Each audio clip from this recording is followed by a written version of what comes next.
What if I told you that you could have 5 meals, 25 servings worth of food ready in just over an hour?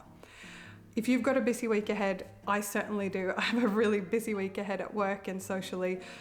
And this is one of those times when future self will thank you so much for making your meal plan, having your calendar organized, and for getting in the kitchen and just prepping these couple of things. So, magical, you think? Yes, we are going to be preparing 2 different lunches. We are going to be preparing a dinner that we'll be having for dinner tonight as well as tomorrow. We're going to be preparing a breakfast/snack option, and we're going to do a very lovely sweet treat to get us through the week, because sometimes you need something sweet that's not the healthiest thing in the world. And best of all these are gluten-free naturally. You can use other options I will talk you through as I cook the recipes, but these are all gluten-free, they're all budget friendly, and everything except the cake is pretty dang healthy. So let's get to my kitchen and get cooking. All right, the very first thing we're gonna do is start with a clean slate kitchen. I am absolutely gonna make a mess, don't you worry. And if you make a mess when you cook as well, that's totally fine. I'm still in my hiking gear from this morning, by the way. So, you know, this is reality, this is real life. I'm also gonna get my apron on because it's probably gonna get messy. So I like starting with a clean slate kitchen because that way it's easy for you to do the next step, which is to lay out all the ingredients for all the meals you're cooking. Now, naturally, if you are cooking for an hour and a bit, you might want to leave some fridge related stuff in the fridge. But almost all the things that I am making today, I'm going to sort of take out and show you each recipe and make sure that I have all the ingredients on hand, because there's nothing worse than when you're cooking this many meals at once to realize that, shoot, I'm missing ingredient X, and then you have to run to the supermarket, or you can't make it, or you'll have to send somebody else. So start with a clean kitchen and then let's lay out our ingredients.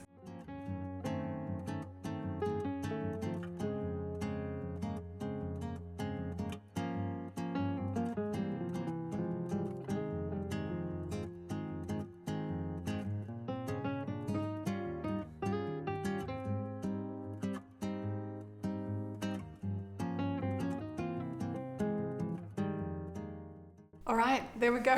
I had to make a couple of trips, but I'm gonna show you the ingredients now that we're working with. My cat is helping me out back there in the pantry. If you didn't see her in my last video, she loves helping out when I cook. All right, so let's start over here with my sweet treat. We've got a 4 ingredient cake. We're gonna be whipping up that later. Over here, we've got all my ingredients for my quinoa salad that I make quite often here on the channel. We're actually gonna get started on that quinoa first because that needs to cool before we blend our salad. For dinner, we're gonna be having stuffed mini meatloaves. So we're gonna put this along with some of my cheese, which is over here at the moment. We're gonna turn that into a beautiful sheet pan dinner that I'm gonna cook up last because we're gonna have that tonight. And for the breakfast/snack, we're going to be doing a variation of baked oats. You go, Emmy, that's not oats. No, it's quinoa flakes. They're naturally gluten-free and a lot cheaper than gluten-free oats. Some celiac or GF people can have oats, my husband can't. So we're going to use quinoa flakes instead, and it's so delicious.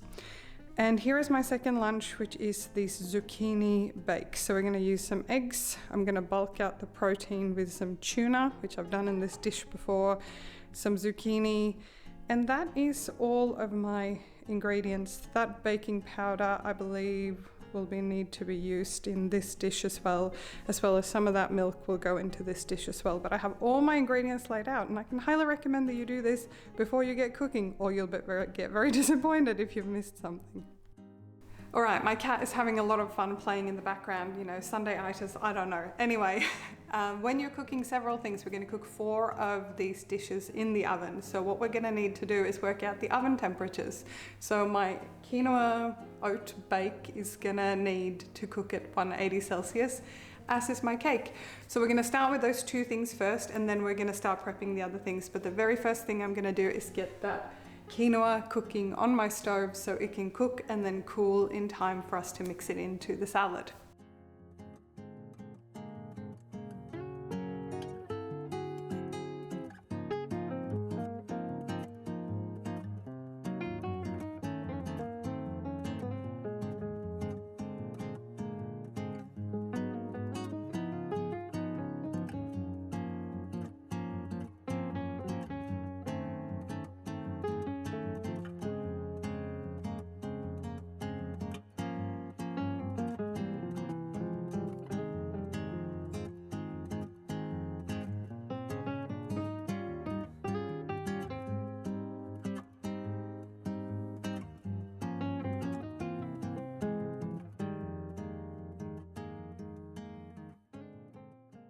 All right, so the timer is going in the background for my oat bake. It's gonna need about half an hour in the oven. So we're gonna get started now on the cake. And before I get into the cake, I have actually quickly washed this bowl so I can reuse it for the cake ingredients. And I'm quickly gonna put the other things away because I want this workstation to just be the things that I need right now. So off they go.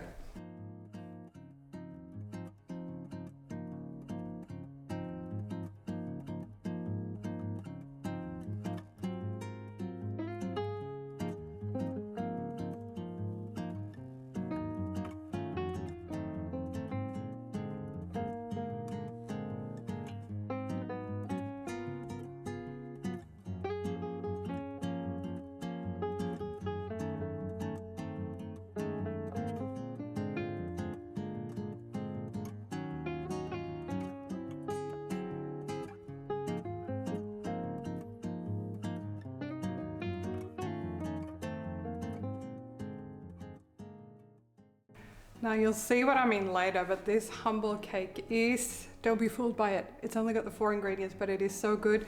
We're gonna pop this in the oven now with the other bake and set a timer and get going with the next thing. The other bonus of cooking these two kind of sweeter, more desserty things now is that they're not gonna, and no flavors are gonna kind of rub off in the oven on the other things. So I have no concerns cooking these two things together.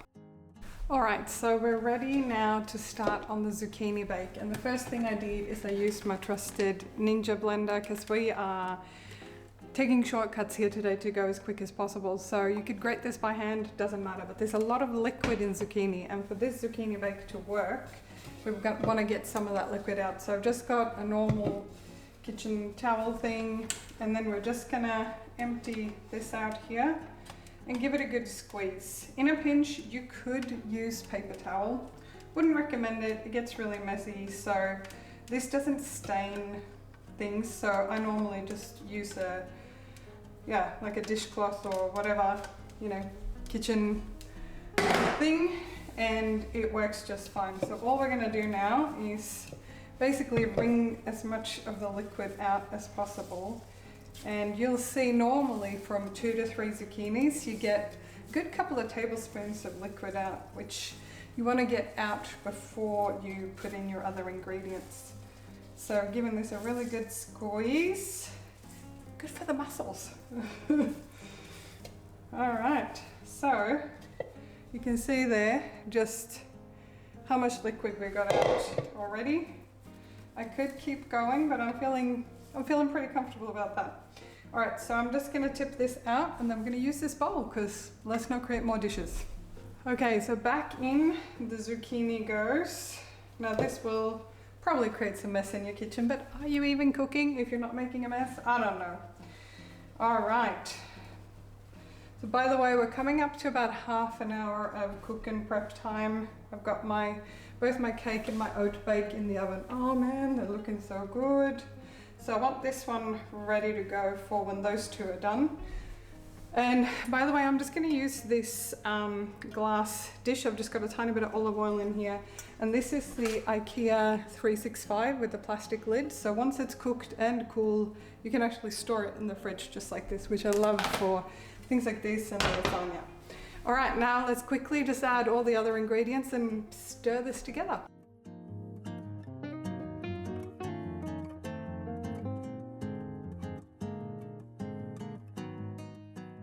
So a quick update, my quinoa is fully cooked. Because I'm using frozen corn, I cooked it for a minute or 2 in the microwave, and then my quinoa is finished cooking. So this is just cooling here on the side so that we can then add it to our salad later.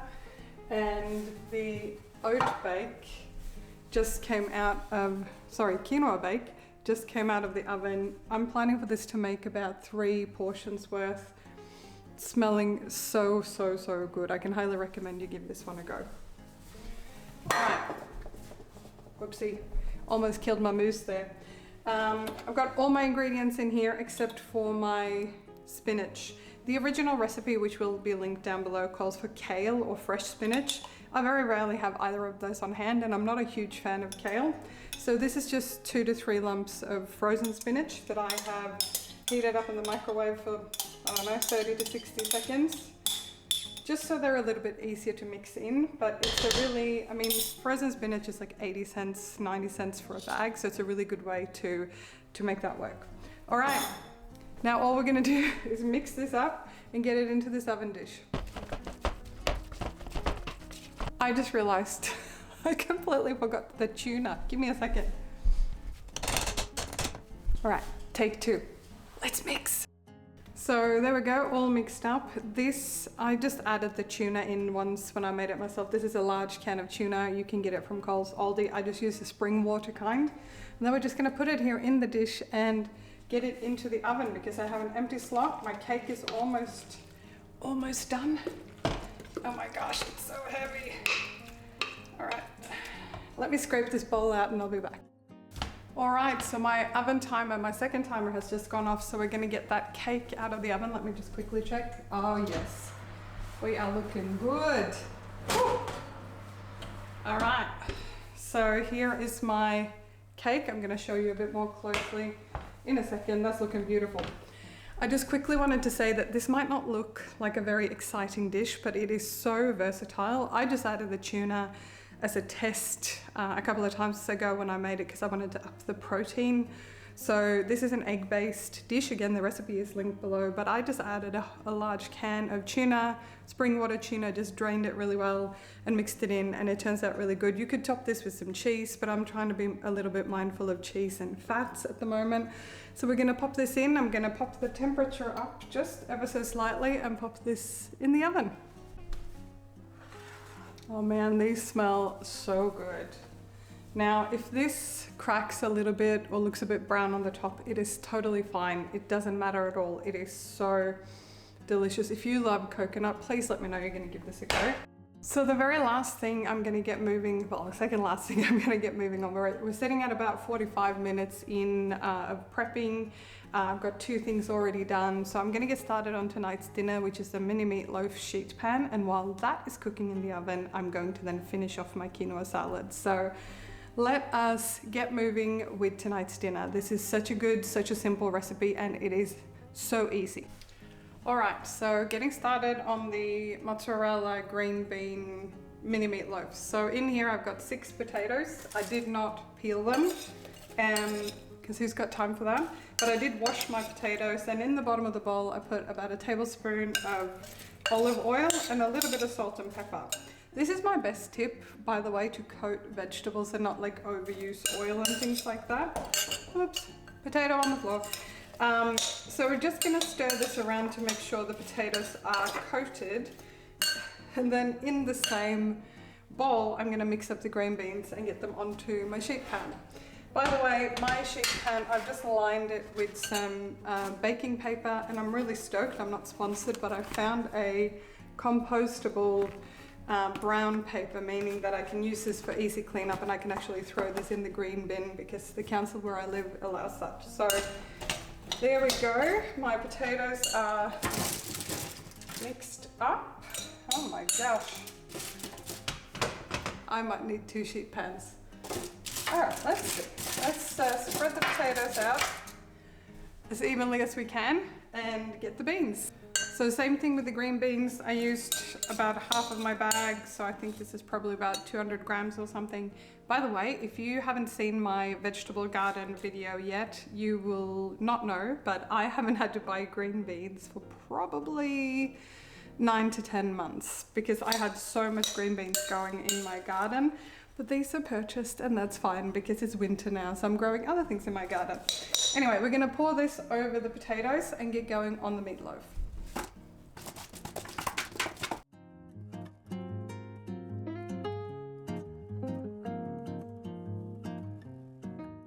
All right, so the last thing I need to add into the meat mixture there is breadcrumbs. Now this calls for Italian style breadcrumbs. I only have plain, so I'm just gonna add a little bit of like mixed herbs, which will give it like that sort of Italian style flavor.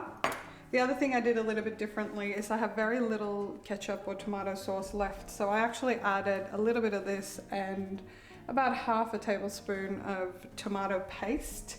I don't love that there's a lot of sugar in this anyway, but we're going to use some of this to put on top of the meatloaf later. Now, the only way to mix this up is to mix it up with your hands. So take off any jewelry that you have and join me and just mix this up real quick. All right, it is all mixed up and we are now going to finish this off and get this in the oven. So I'm going to create some mini meatloaves of these, and in the middle of each little mini meatloaf I'm going to put a cube of cheese. The recipe calls for mozzarella. I don't have mozzarella. I'm going to use just tasty cheese. I've tried that before, works just fine. But we're going to go ahead and make these up now. I'm going to get them onto my sheet pan in between the veggies here, and then we're just going to put a little tiny bit of ketchup, tomato sauce. You could use barbecue sauce. I've done that in the past. It works as well. But yeah, let's get going.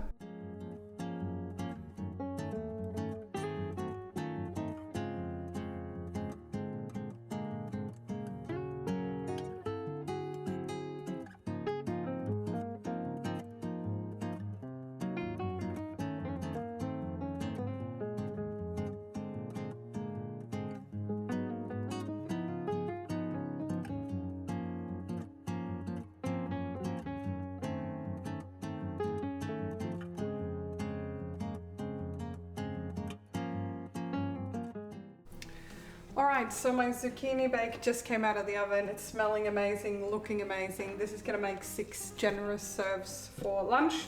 And now I have washed this bowl and I'm ready to put together my quinoa salad. So I've got my cooled quinoa and corn. The reason I wanted this bowl is because this makes a lot. This is going to be at least 6 serves worth. I've also got my shredded carrot. I used my Ninja blender. You could use whatever tool you prefer, but I wanted to take all the shortcuts today. All right, here we go. And finally, I've got some red capsicum, or I think you call them bell peppers in the US if you're watching from there. And there we go. The original recipe calls for black beans. We're not huge fans of black beans in this house, but you could do black beans, you could do chickpeas. I'm probably just gonna like boil some eggs or something on the side of this, but this is my base, so I'm gonna give this a good stir, and then we're gonna mix up the dressing, which is the hero to this salad. I brought this salad to so many barbecues and parties. It stores great in the fridge for 3, sometimes even 4 days. Like anything else, use good judgment, give it a test sniff. If it smells okay, it's probably okay. All right, so giving this a mix and let's get started on the dressing.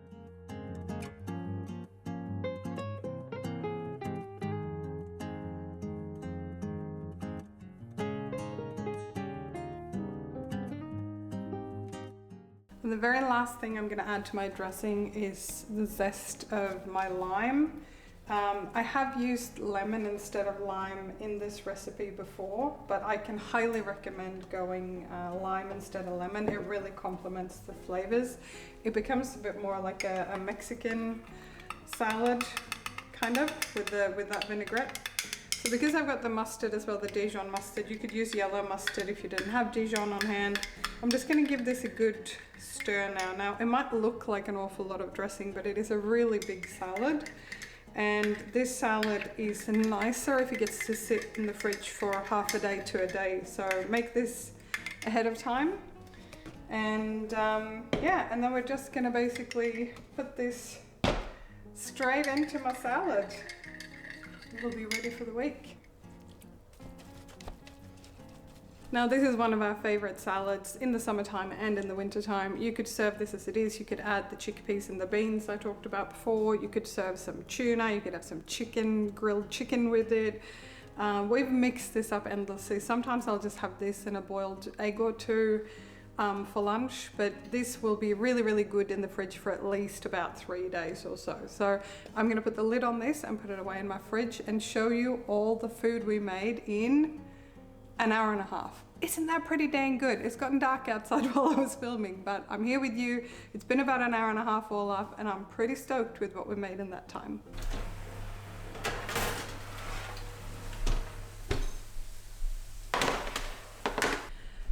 Well, that's a pretty good hour and a half of work, I reckon. I've got a beautiful dinner here ready to be served up and plenty of leftovers for tomorrow. I've got my quinoa salad, I've got my tuna zucchini bake back here, my cake, which I'll show you footage here how we end up serving that up tonight, and then the oat bake just here.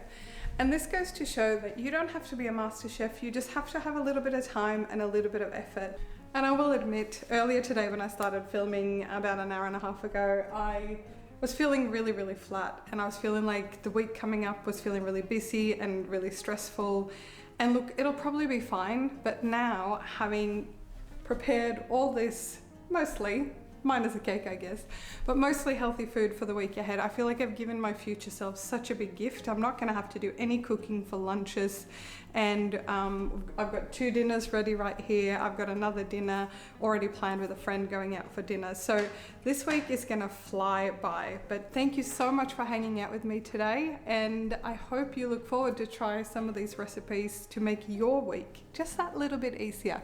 See you in the next video.